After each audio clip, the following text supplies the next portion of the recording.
Everybody, I hope all is well, man. This is the Miami mock draft with trades, and I'm gonna start it off real short and let you know that you should always like, comment, and of course subscribe to the video. Also share as well. But let me think what you think about this entire draft. Now, first things first, we're gonna dive in. Let's go ahead and get it from Miami. Straight up, Dolphins. Hey, you're on the clock. Houston gives you a phone call that says, "Hey, we'll give you our second rounder for your second rounder." Da da da da, bada bing, bada boom. In return, you guys get pick 59, 86, and 27, and 127 and 247 as well. With that being said, let's dive in and talk about the draft. First things first, obviously, if you're a Dolphins fan, you know immediately you need to address that offensive line. And why not go ahead and get Jackson, Powers, Johnson out of the University of Oregon? Yes, your interior will be straight. You will love it. You love that chicken from Popeyes. He will take care of business for you guys pretty much in the offensive line position and protect Tua. So therefore, you don't have to worry about too much with him. He gets the job done. And of course, you get to protect Tua, your asset, which means more balls to Tyreek Hill and Jalen Waddle and so on and so forth. And good running lanes for, of course, Devon Achane and my boy Raheem as well. So that sums that up pick at 21. Now, the pick that you traded for, obviously where it says trade at 59, you get Chris Jenkins in return. Now, a lot of people would probably knock this trade in the beginning, but due to the fact that you did just get rid of Christian Wilkins, I honestly believe you need to rebuild that defensive line interior. I think that Chris Jenkins is a really good fit. Not really, it's so hard to replace Christian Wilkins, right? Because what he's done for y'all. But I'm not gonna lie, why not get somebody that could do maybe just a manageable job, or get two people that can do a manageable job, and then obviously that works out well for you. And on top of that, Chris Jenkins is really good, great fit for y'all. I love him. I love it. I love it here for him right here because it's just a great opportunity for him to come and be a starter right away. You find out what you get. He can stop the run. He rips through tackles. I'd be surprised if he even makes it because Jim Harbaugh definitely might be coming after his players from Michigan. So I think that you guys deserve to get a guy like that. Now, at pick 86, you guys got this boy from Yale, Kareem. Oh, I'm going to mess this up. Amajumaje. He is an offensive tackle, bit of a project player, believe it or not. I'm not going to lie. Obviously, he went to Yale, so, he's a smart kid. Good IQ, obviously, right? But more as a football guy, the talent level is not as big, obviously, down there. But I will say this, when you do watch his tape, he does have some really good feet, good long arms, good size on him. He's manageable. I think that he is coachable as well. And he just got a lot of raw talent. He's like the Patrick Paul of the draft, but not really the Patrick Paul of the draft. It's kind of weird saying that, but he's kind of one of those players that you look at and you say to yourself, okay, all right, we can work something out with him. Now, at pick 127, check this out, fam.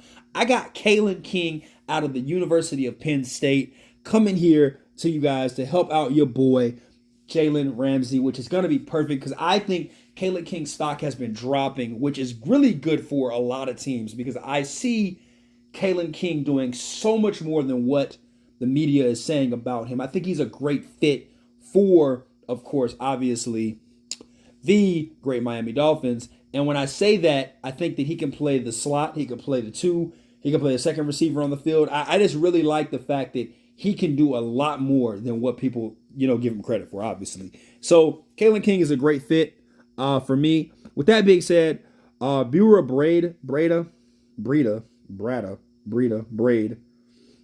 out of Maryland, safety, strong safety, really, if I should say that. He could pop. He could lay some wood on you, pretty much. Knock that plastic. That's what he about, man. So he's really good at that too, obviously.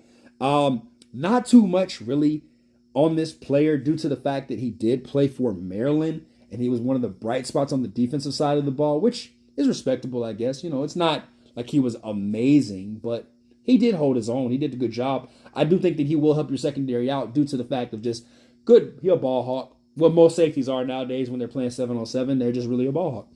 Enough of that one, huh? At pick 184, you got Aniyah Smith, who I think is exceptional. Now, a lot of these guys, outside of Jackson Powery Johnson and Chris Jenkins, I think that Aniyah Smith probably fits, really just slides right into Mike McDaniel's type of offense.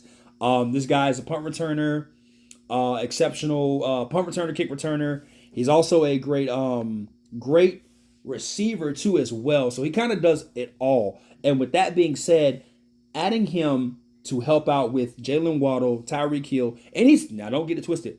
He is fast. That boy lightning fast. He quick. So I really like him too on top of that. With that being said, you also use him as like, punt returns, special teams type player. That you're getting all of that from this one guy. Now he is a bit short, I'm not gonna lie. That's fair, right? It's a little bit shorter than most players. So he's about 5'9", 5'10".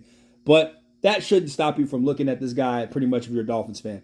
Now, got Curtis Jacobs, linebacker, outside really more so, not really middle. He's pretty good, sideline to sideline. Not the best linebacker in this draft. Once again, more so for depth. He does come off the edge. I do like him there. He can play the 3-4 or the 4-3, however you want him. I think that he does fit the Dolphins very well as well too. Now, Garrett Greenfield out of South Dakota State.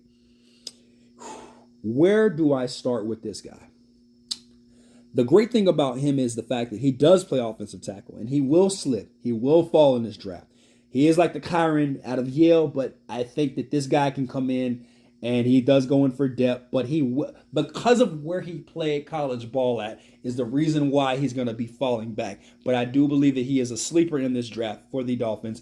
I think that he can move. He actually, to me, honestly, he can kick inside and play guard. I like him a lot. I like him a lot. Just me. And also same thing for Jalen Harold as well. More of a depth pick at edge rusher.